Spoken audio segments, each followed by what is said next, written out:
if you look at the internet and politics, it's going to influence, does influence and will influence in terms of media, then in terms of organisation, and then thirdly, I think what the most interesting and exciting part is as a sort of catalyst for both of those.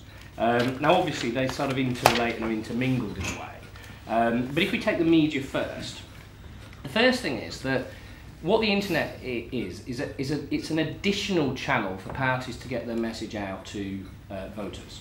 You know, so you might watch the tea time. Now I'm talking about sort of ordinary voters here in a way, but I think what you've got to realise is that lots of people aren't interested in politics at all, but do pay some attention to it during an election, but they don't pay that much attention to it. But to the extent that they might read the political pages of the newspaper a bit more, or watch the tea time news a bit more, talk about it with their mates in the pub or whatever a bit more, I think they will also now participate in it online a bit more. You know, so, and that's replicated here. I mean, you know, I'll put this up as a podcast and as a post.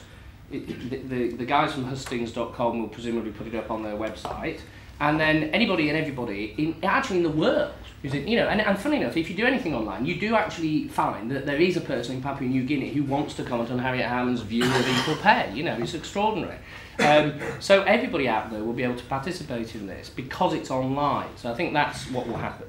But secondly, for some people, especially young people, it is an almost unique channel. You know, and that's why political parties who do not have an online presence do so at their peril, because some voters, and not a lot of them vote, but they still, you know, some of them do, will get the vast majority, if not all, of their political message in the next election online, either on a computer or on a mobile phone. You know, so you can't afford to think, well, it's all right because, you know, Gordon's going to go on the tea time news and 6 million people see that. Well, actually, you know, in the 18 to 24-year-old demographic, hardly anyone sees it. So what's the conclusion for political parties? It's pretty obvious. They have to have a strong, engaging online presence. It should be formal and informal, official and unofficial. But as well as having their own voice on the web, they need to get out and about on the web. I mean, it's a bit, I always say to MPs, it's a bit like if you say, you know, they sort of half get it and they think, well, I have a website, that's it. Well, you wouldn't, if you were campaigning a constituency, only turn up at the Labour Party head office, would you? Or campaign rooms and sit there talking to yourself.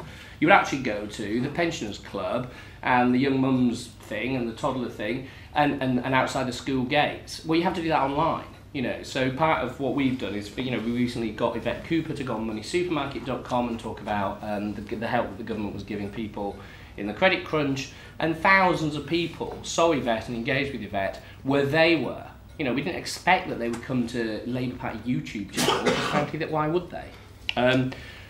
So that's the media. I think organisationally, and this is where the Obama magic comes in. I mean, you know, you can open out campaigning using the internet. Now, you know, having said that, there are massive fallacies about Obama. I mean, we had a meeting with the people from Blue State Digital who ran his online campaign. And there was command and control as you know, Peter Mandelson in 1997. I mean, they said that in one state somebody put out an email that they hadn't authorised, and they literally pulled the plug on that state. You know, nobody in that state could do anything on the Obama online thing because they'd done a naughty email. So, you know, the idea that what Obama did was sort of, you know, let the people take over, not quite right.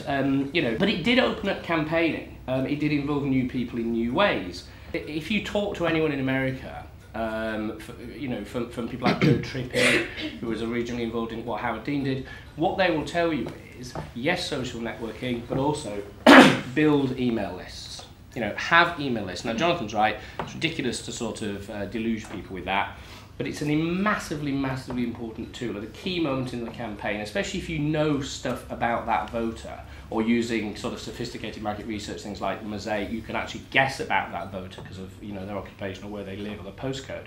Then you can tailor quite specific messages to those people. And once you have those, you know, if they ignore your emails, fine. If they engage with your emails, you know, if they pass them on to 5 people, and you'll know if they do, if they actually send you, you know, £5, which they might, then you've got a relationship and a connection which you can build. It's almost impossible to find that out there.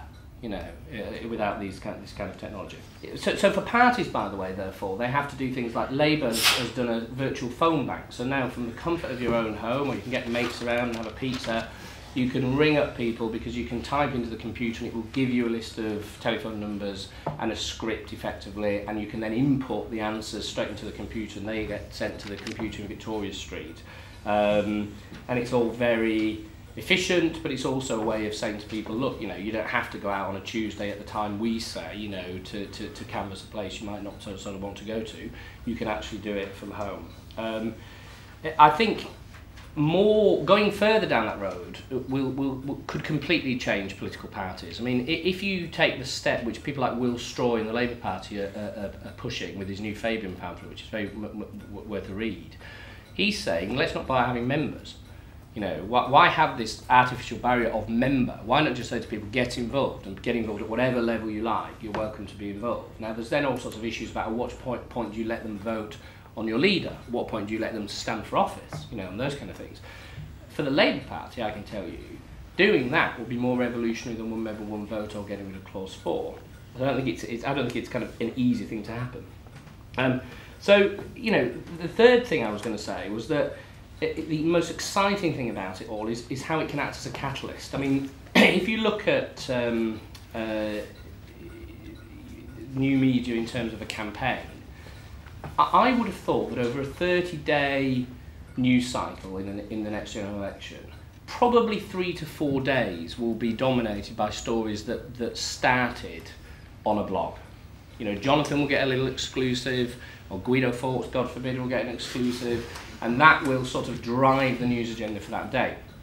But more than that, I bet you that on most days, the way that the story moves, the shape of it, the colour of it, how long it lasts, whether it gets legs, will partly, and actually possibly in large part, be determined by the blogosphere.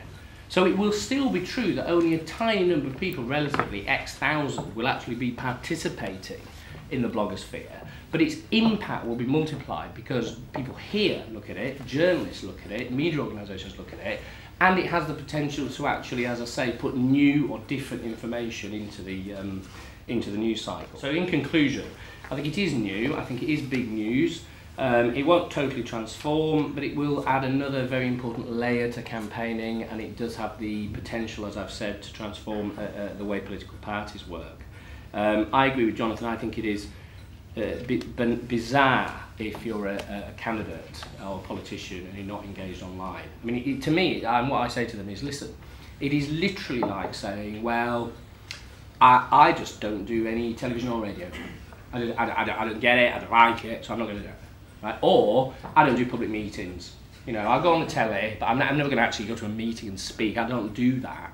You know, it's like that. You know, so you can't say, I don't do online. Of course you've got to have a Facebook group and other social networking groups. Of course you've got to have a sort of a website. Of course you should have a blog. You know, and eventually they all will. And, you know, it'll be very interesting to see who sort of gets ahead of the pack. I think Jonathan is also right about councillors, by the way. The ability of councillors to use sites like Fix My Street. Liam Byrne has his Rubbish TV, I don't know if you've seen that, where he goes out and literally sort of films rubbish on the streets, and lo and behold, and surprisingly, the councillors moved it by Monday morning.